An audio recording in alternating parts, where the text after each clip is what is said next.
விகடன் நேயர்களுக்கு வணக்கம். உங்களில் பலருக்கு இந்த ஏரியா 51 அப்படிங்கிற கான்செப்ட் பற்றி தெரிஞ்சிருக்கும். அதாவது அமெரிக்காவில் இருக்கிற ஒரு சீக்ரெட்டான தளம். அங்கே வந்து ஏலியன்ஸ், பறக்கும் தட்டுன்னு பலவிதமான ஆராய்ச்சிகள் பண்ணுறாங்க. அது குறித்து வெளியே வராமல் இருக்கிறதுக்கு அங்கே நிறைய விஷயங்கள்லாம் நடக்குது அப்படிங்கிற மாதிரி ஒரு கான்ஸ்பிரசி தியரி ரொம்ப நாளாக சுற்றிட்டு இருக்கு. அது வந்து சதி கோட்பாடு அப்படிங்கிற மாதிரி தமிழில் சொல்லலாம். இதுக்கு சிமிலராக இதே மாதிரி ஒரு கான்ஸ்பிரசி தியரி இப்போ ரைஸ் ஆயிருக்கு. கடந்த சில மாதங்களாக இது லைம்லைட்ல இருக்கு. இது என்ன கான்ஸ்பிரசி தியரி அப்படின்னு பார்த்தோம்னா, கிட்டத்தட்ட ஒரு 11 விஞ்ஞானிகள் அல்லது ஆராய்ச்சியாளர்கள். அவங்க யாரெல்லாம் அப்படின்னு பார்த்தா வேறு துறையை சேர்ந்தவங்க. எந்த மாதிரி அப்படின்னா விண்வெளித்துறை, அப்புறம் வந்து நாசா, அணுசக்தின்னு பல விஷயங்கள்ல இன்வால்வ் ஆயிருக்கவங்க. கிட்டத்தட்ட ஒரு நாட்டோட முக்கியமான ஆராய்ச்சிகள்ல அவங்களோட பங்கு இருக்கு அப்படின்னு சொல்லலாம். அவங்கள அந்த 11 பேர்ல நிறைய பேர் காணாம போயிருக்காங்க அல்லது இறந்திருக்காங்க அப்படிங்கிறது தான். ஸோ வரிசையா ஒரு முக்கியமான துறையில பணியாற்றுறவங்க இருக்கிறாங்க, இல்ல இந்த மாதிரி காணாம போறாங்க அப்படின்னாலே ஆட்டோமேட்டிக்கா ஒரு கான்ஸ்பிரசி தியரி ரைஸ் ஆகும் இல்லையா? அதுதான் இப்பவும் ரைஸ் ஆயிருக்கு. கிட்டத்தட்ட ஒரு விக்கிபீடியா பேஜ் 100க்கும் அதிகமான செய்தி கட்டுரைகள்னு இணையத்துல இந்த டாபிக்கை பத்தி நம்ம நிறையவே பார்க்க முடியும். ஸோ அப்படியான இந்த விஷயத்தை பத்தி தான் இந்த வீடியோ இருக்க போகுது. இது உண்மையாவே இந்த மாதிரி ஒரு கான்ஸ்பிரசி இருக்கா? அவங்க எல்லாம் திட்டமிட்டு தான் கடத்தப்பட்டிருக்காங்களா, இல்ல கொல்லப்பட்டிருக்காங்களா, இல்ல இது வெறும் கோஇன்சிடென்ஸா, இல்ல அமெரிக்கா இந்த உலகத்திட்ட இருந்து என்ன மறைக்க ட்ரை பண்ணுது? கிட்டத்தட்ட அமெரிக்காவோட நாடாளுமன்றம் வரைக்குமே போயிருக்கிற இந்த விஷயம் எந்த அளவு முக்கியத்துவம் வாய்ந்தது, இதோட லேட்டஸ்ட் அப்டேட் என்ன, இதெல்லாமே நம்ம இந்த வீடியோல பார்க்கலாம். நான் உங்கள் ரா சீனிவாசன். இது தி லாஜிக் ஷோ. விக்னேஷ் ராஜா இயக்கத்தில் பீரியட் ஆக்ஷன் த்ரில்லர் ஜானரில் தனுஷ் நடித்துள்ள கர திரைப்படம் திரையரங்குகளில் வெற்றி நடை போடுகிறது. இந்த மொத்த சர்ச்சைக்குமான தொடக்க புள்ளி என்ன அப்படின்னு கொஞ்சம் ரிசர்ச் பண்ணி பார்த்தா, கடந்த 2 மாதங்களுக்கு முன்னாடி, அதாவது பிப்ரவரி 2026 நடந்த ஒரு சம்பவம் தான். வில்லியம் மெக்காஸ்லாண்ட் அப்படிங்கிறவர் 68 வயசான இவர் யுஎஸ் ஏர்ஃபோர்ஸ்ல முன்னாள் மேஜர் ஜெனரலா இருந்திருக்காரு. அதே மாதிரி ஏர்ஃபோர்ஸ் ரிசர்ச் லேபோட கமாண்டாவும் இவர் இருந்திருக்காரு. அது இல்லாம டு த ஸ்டார்ஸ் அப்படிங்கிற ஒரு நிறுவனத்து கூட இவருக்கு க்ளோஸ் ஆன ஒரு பார்ட்னர்ஷிப் இருந்திருக்கு. அது என்ன டு த ஸ்டார்ஸ் அப்படின்னு பார்த்தோம்னா, அவங்க ஏலியன் குறித்தும் யூஎஃப்ஓ குறித்தும் ஆராய்ச்சி பண்ற ஒரு முன்னணி நிறுவனம் அப்படிங்கிறது தகவல். கடந்த பிப்ரவரி 26 வில்லியம் மெக்காஸ்லாண்ட் தன்னோட நியூ மெக்சிகோ வீட்டில இருந்து அப்படியே காணாம போயிட்டார் அப்படிங்கறது எந்த அளவுக்கு உறுதிப்படுத்தி சொல்றாங்க அப்படின்னா, அவர் தன்னோட மூக்கு கண்ணாடி, செல்போன் உள்ளிட்ட பல விஷயங்களை வீட்லயே விட்டுட்டு போயிருக்காரு அப்படிங்கிறது தான். ஸோ இதெல்லாம் அத்தியாவசியமான ஒரு பொருள்ங்கிறப்போ இதே ஒருத்தர் வீட்டில் விட்டுட்டு போறாருன்னா கண்டிப்பா அவரை கடத்திருப்பாங்க அப்படிங்கிற ஒரு கோணத்துல போலீஸ் விசாரிக்க ஆரம்பிக்கிறாங்க. இதுல இன்னொரு விஷயம் என்ன அப்படின்னா, அவர் வந்து இந்த விண்வெளி துறையில, அதாவது விண்வெளி ரிலேட்டடான ரிசர்ச்ல பல விஷயங்கள தொடர்புல இருந்தவர் இல்லையா? அதுவும் அன்ஐடென்டிஃபைடு ஏரியல் பினாமினன் எனப்படுகிற யூஏபி அப்படிங்கிற விஷயத்துல எல்லாம் அவருக்கு இன்வால்வ்மெண்ட் இருந்திருக்கு. சோ இப்படியான ஒருத்தர் காணாம போறார் அப்படின்னாலே சர்ச்சைகளும் ஆட்டோமேட்டிக்கா வந்துரும். அந்த மாதிரி ஒரு சர்ச்சைகளுக்கு தான் இந்த கேஸும்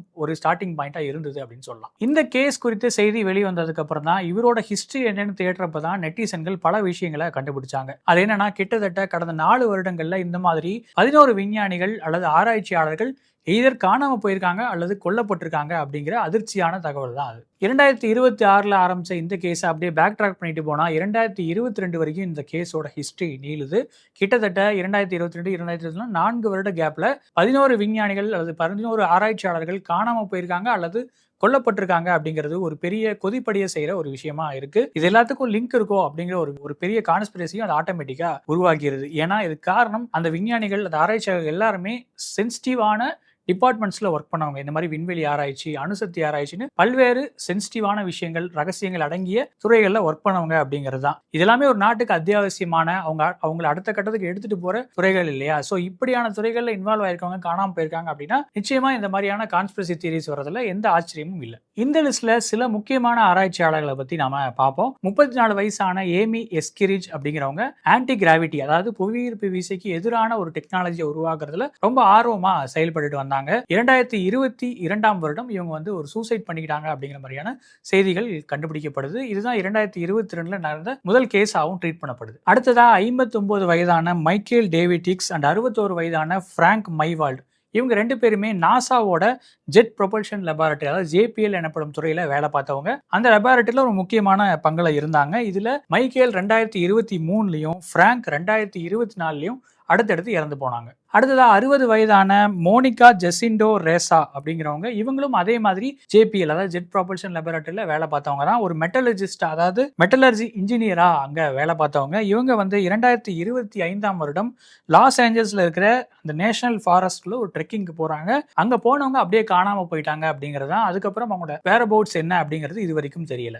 அடுத்ததான் நோவார்டிஸ் அப்படிங்கிற ஒரு பிரபலமான கம்பெனியில கெமிக்கல் பயாலஜி டைரக்டரா இருந்த 45 வயதான ஜேசன் தாமஸ் அப்படிங்கிறவர் ஒரு ஏரியில பிணமா கண்டெடுக்கப்பட்டாரு. இது நடந்ததும் 2025 தான். அதே மாதிரி அமெரிக்காவோட மிகப்பெரிய அணுசக்தி ஆராய்ச்சி மையமான லாஸ் அலாமஸ்ல வேலை பார்த்த மெலிசா கேசியஸ், அந்தோனி சாவேஸ்னு 2 பேர் அதே 2025ஆம் வருடம் எந்த சோடும் இல்லாம காணாம போயிட்டாங்க அப்படிங்கிறது இன்னொரு அதிர்ச்சிகரமான செய்தி. இதுல மெலிசாவோட மொபைல் போன் மர்மமான முறையில ஃபுல்லாவே ஃபேக்டரி ரீசெட் செய்யப்பட்டிருக்கு அப்படிங்கிறது தான் போலீஸ் பதிஞ்ச எஃப்ஐஆர் ரிப்போர்ட்ல இருக்கிற தகவல். இவங்க மட்டும் இல்லாம MIT பேராசிரியரான நூனோ லோரியரோ அண்ட் கால்டெக் விண்வெளி ஆராய்ச்சியாளரான கால் கிரில்மர், இவங்க 2 பேருமே வெவ்வேறு காலகட்டங்களில் வெவ்வேறு இடங்கள்ல சுடப்பட்டு கொல்லப்பட்டிருக்காங்க. இத்தனை மரணங்கள், இத்தனை கடத்தல்கள் நடந்தா நெட்டிசன்கள் சும்மா இருப்பாங்களா? அதுவும் முக்கியமான சயின்டிஸ்ட்லாம் இதில் இன்வால்வ் ஆயிருக்காங்க. அப்படிங்கும் போது மிஸ்ஸிங் சயின்டிஸ்ட் கான்ஸ்பிரசி தியரி அப்படிங்கிற இந்த விஷயம் காட்டு தீ மாதிரி பரவ ஆரம்பிக்குது. அவங்க சொல்ற வாதம் என்ன அப்படின்னா, இந்த மாதிரி முக்கியமான துறைகள், அதாவது அணுசக்தி, விண்வெளின்னு இந்த மாதிரி முக்கியமான துறைகளில் வேலை பார்க்குற இவங்க ஏதோ ஒரு பெரிய ரகசியத்தை கண்டுபிடிச்சிட்டாங்க.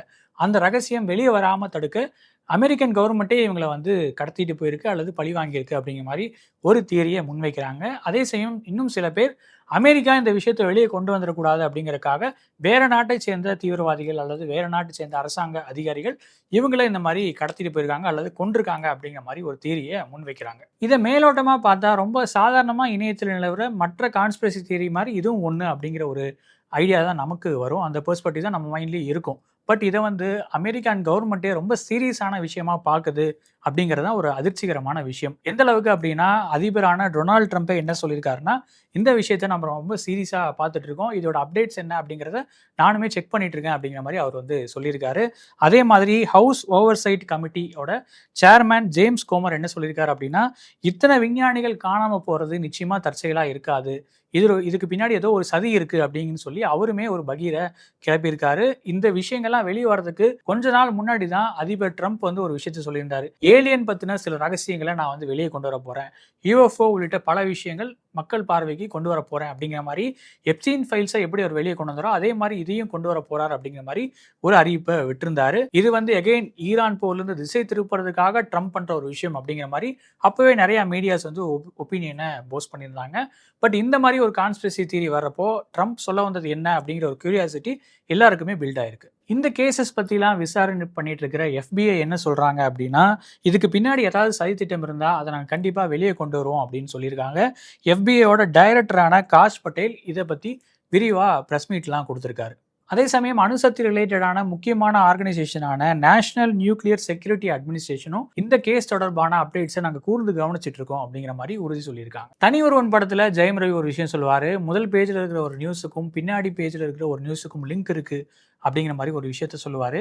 அதே மாதிரி இந்த கேசஸ் எல்லாம் லிங்க் பண்ணி சொல்கிறதுக்கு பின்னாடி இருக்கிறது வெறும் கான்ஸ்பிரசி தியரியா இல்லை உண்மையாகவே ஏதாவது ரகசியம் இருக்கா அப்படிங்கிறத கொஞ்சம் பகுத்தறிந்து நம்ம ஆராய்ந்தா நமக்கு கிடைக்கிற பதில் டோட்டலாக வேற மாதிரி இருக்குது அப்படிங்கிறது தான் இன்னொரு செய்தி. மெடிக்கல் சோஷியாலஜிஸ்டான ராபர்ட் பார்த்தோலோமிவ் அப்படிங்கிறவர் என்ன சொல்கிறார் அப்படின்னா, இதுக்கு பேர் அப்போஃபீனியா அப்படிங்கிற மாதிரி சொல்கிறார். அதாவது சம்மந்தமே இல்லாமல் 2 ரேண்டம் இன்சிடென்ட்டை கனெக்ட் பண்ணுறதுக்கு நாமளே ஒரு பேட்டர்னை உருவாக்கிக்கிற ஒரு மனநல போக்கு தான் இது அப்படிங்கிற மாதிரி சொல்கிறாரு.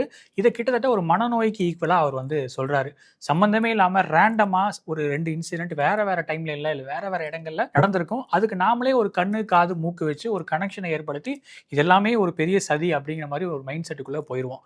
இப்படியான ஒரு பிரச்சனை தான் இது அப்படிங்கிறதுல அவர் தீர்க்கமாக ஒரு விஷயத்தை முன்வைக்கிறாரு. அடுத்ததா இன்னொரு லாஜிக் படி இதை பார்த்தோம் அப்படின்னா, நம்பர்ஸ் கேம் அப்படிங்கிற ஒரு விஷயம், அதாவது சயின்ஸ் ரைட்டரான மிக் வெஸ்ட் அப்படிங்கிறவர் இன்னும் ஒரு இன்ட்ரெஸ்டிங்கான ஒரு பெர்ஸ்பெக்டிவை இதில் வைக்கிறாரு. இவங்க குறிப்பிட்ட இந்த விண்வெளி ஆராய்ச்சியாக இருக்கட்டும் இல்லை அணுசக்தி ஆராய்ச்சியாக இருக்கட்டும், இது ரெண்டுலையுமே கிட்டத்தட்ட லட்சக்கணக்கான ஆராய்ச்சியாளர்கள் பணியாற்றுறாங்க. தோராயமாக சொன்னா ஒரு 7 லட்சம் பேர் பணியாற்றுறாங்க அமெரிக்காவிலேயே. அப்படி இருக்கிறப்போ இந்த மாதிரியான ஒரு டைம்ல, அதாவது 2022 2026 அப்படி 4 வருஷம் அப்படின்னு பார்க்குறப்போ இவ்வளோ பெரிய டைம் லைனில் இவ்வளோ பெரிய நம்பர்ஸில் 11 பேர் காணாமல் போயிருக்காங்க அல்லது இறந்துருக்காங்க அப்படிங்கிறது ஒரு நெக்லிஜிபிளான நம்பர் தானே. ஸோ இவங்களுக்கு என்ன கனெக்ஷன் இருந்துட முடியும் அப்படிங்கிறது தான் அவர் வைக்கிற ஒரு கேள்வி. இந்த ஒவ்வொரு கேஸோட individual history and background story என்ன அப்படின்னு எடுத்து பார்த்தா நமக்கு கிடைக்கிற விடைகள் இன்னுமே கொஞ்சம் ஷாக்கிங்காக தான் இருக்கு. கால்டெக் விஞ்ஞானியான கால் எப்படி இறந்தார் அப்படின்னு கொஞ்சம் யோசிச்சு பார்த்தா, அவர் இறந்தது ஒரு கார் ஜாக்கிங் சம்பவத்தில். அதாவது அவரோட காரை யாரோ திருட முற்பட்டிருக்காங்க, அதை அவர் தடுக்க ட்ரை பண்ணியிருக்காரு. அந்த சம்பவத்தில் அவர் சுட்டு கொல்லப்பட்டிருக்காரு. அதே மாதிரி MIT ப்ரொஃபஸரான நூனோ பிரவுன் யூனிவர்சிட்டியில் நடந்த ஒரு மாஸ் ஷூட்டிங்ல அவர் கொல்லப்பட்டிருக்காரு. அதாவது அவர் சுட்டு கொல்லப்பட்ட அந்த இடத்துல அவர் மட்டும் இல்ல, இன்னும் பல பேர் இறந்திருக்காங்க அப்படிங்கறத அதுல நோட் பண்ண வேண்டிய விஷயம். ஸோ அது அந்த இன்சிடென்ட் அவரை மட்டுமே டார்கெட் பண்ணி செய்யப்பட்டதா அப்படின்னு கேட்டா அது ஒரு கேள்விக்குறி தான். அதே மாதிரி ஏமி எஸ்கிரிச் அண்ட் தேஷன் தாமஸ் இவங்க 2 பேருமே அதீத மன அழுத்தம் டிப்ரெஷன் அப்படிங்கிற ஒரு பிரச்சனையில பாதிக்கப்பட்டிருந்தாங்க. அவங்க அதனால தான் தற்கொலை பண்ணிட்டாங்க அப்படிங்கிறது தான் அப்பவே போலீஸ் விசாரணையில கிடைச்ச உண்மைகள். ஸோ அதை தான் அந்த கேஸ் ஃபைலையும் பதிவு பண்ணியிருக்காங்க. இதில் ஹைலைட்டான விஷயம் மைக்கேல் ஹிக்ஸ் அப்படிங்கிற இறந்தவரோட ஒரு குடும்பத்தினர் சொல்ற ஒரு மிகப்பெரிய ஸ்டேட்மெண்ட் தான். அவங்க சொல்றது என்ன அப்படின்னா, மைக்கேல் ஹிக்ஸ் வந்து ஒரு நாள்பட்ட நோயால தான் இறந்து போனாரு. அவரு வந்து விண்வெளி துறையில நிறைய சாதனைகள் பண்ண ஒரு ஆளு. அவரை வந்து இப்ப ஏலியன்ஸோடையும் ஒரு பெரிய பிக் ஃபுட் மாதிரியான விஷயங்களோடையும் கம்பேர் பண்ணி பேசுறது, அதுல அவர் சம்மந்தப்பட்டிருக்காருன்னு பேசுறது எங்களுக்கு ரொம்ப ஹர்ட்டிங்கா இருக்கு. அவர் நிகழ்த்திய மிகப்பெரிய சாதனைகளை சிறுமைப்படுத்துற மாதிரி இருக்கு அப்படிங்கிறதும் அவங்களோட வேதனையை தெரிவிச்சிருக்காங்க. ஸோ அப்படி பார்த்தாலுமே இது ஒரு கான்ஸ்பிரசி தியரியா மட்டும்தான் இருக்க முடியும் அப்படிங்கிறது தான் இதுல கிடைக்கிற பதில். இது எல்லாத்தையுமே வச்சு பார்க்குறப்போ ஆயிரக்கணக்கான விஞ்ஞானிகள் வேலை செய்கிற இந்த துறைகளில் ரேண்டமாக நடந்த சில சோகமான சம்பவங்கள், அது எந்த அளவுக்கு ரேண்டம் அப்படின்னா எல்லாமே வேற வேற டைம்ல நடந்தது, வேற வேற வருடங்கள் நடந்தது. இது எல்லாத்தையும் இணைச்சு பேசி ஒரு மிகப்பெரிய கான்ஸ்பிரசி தியரியை எல்லாருமே உருவாக்கியிருக்காங்க. நெட்டிசன்ஸ் உருவாக்கின இல்லை அந்த ரெடிட் தியரியில பேசின விஷயங்களை மீடியாவும் எடுத்து கையாளுறப்போ இது மிகப்பெரிய சென்சேஷனாக மாறிடுது. இவ்வளோ மீடியாவில் வரப்போ அரசாங்கம் மட்டும் என்ன பண்ண முடியும், நாங்கள் என்னன்னு பார்க்குறோம் அப்படிங்கிறத அவங்களோட தியரியாவும் முன்வைக்கிறாங்க. ஸோ இதெல்லாம் இப்படியான ஒரு பூதாகரமாக வெடிக்கிறதுனால தான் இதை ஒரு பெரிய கான்ஸ்பிரசி தியரியாக இப்போ பேசிகிட்டு இருக்கோம் அப்படிங்கிறது தான் சில பகுத்தறிவுவாதிகளோட கருத்து. ஆனால் இது எல்லாத்துக்கும் தொடக்க புள்ளியான இராணுவ அதிகாரியான வில்லியம் எப்படி காணாமல் போனார் அப்படிங்கிறதுக்கான கேள்வி, அதுக்கான பதில் இது வரைக்கும் நமக்கு கிடைக்கவே இல்லை. FBI விசாரணையில் விரைவில் அந்த உண்மைகள் தெரிய வரும். அப்படி தெரிய வரப்போ இந்த கான்ஸ்பிரசி தியரியும் காணாமல் போயிடும் அப்படின்னு நம்ம நம்பலாம். இந்த மிஸ்ஸிங் சயின்டிஸ்ட் தியரி பற்றி நீங்கள் என்ன நினைக்கிறீங்க? இதில் ஏதாவது கான்ஸ்பிரசி தியரி இருக்கா? இல்லை நிறைய பேர் சொல்கிற மாதிரி இது ரேண்டமாக நடந்த சம்பவங்களை தொகுத்து நம்மளை சும்மா பயமுறுத்துகிறாங்களா? இல்லை சுவாரஸ்யத்துக்காக பேசுகிறாங்களா? இதில் எது உங்களோட பார்வை அப்படிங்கிறத கமெண்ட்டில் சொல்லுங்கள். இதே மாதிரி இன்னும் நிறைய அறிவியல் சம்பவங்களோட நான் உங்களை சந்திக்கிறேன். நன்றி, வணக்கம். வேல்ஸ் பிலிம் இன்டர்நேஷனல் தயாரிப்பில் விக்னேஷ் ராஜா இயக்கத்தில் தனுஷ், மமிதா பைஜு, சுராஜ் வெஞ்சாரமூடு நடிப்பில் வெளியான கர திரைப்படம் ரசிகர்களின் வரவேற்பை பெற்று திரையரங்குகளில் வெற்றி நடை போடுகிறது.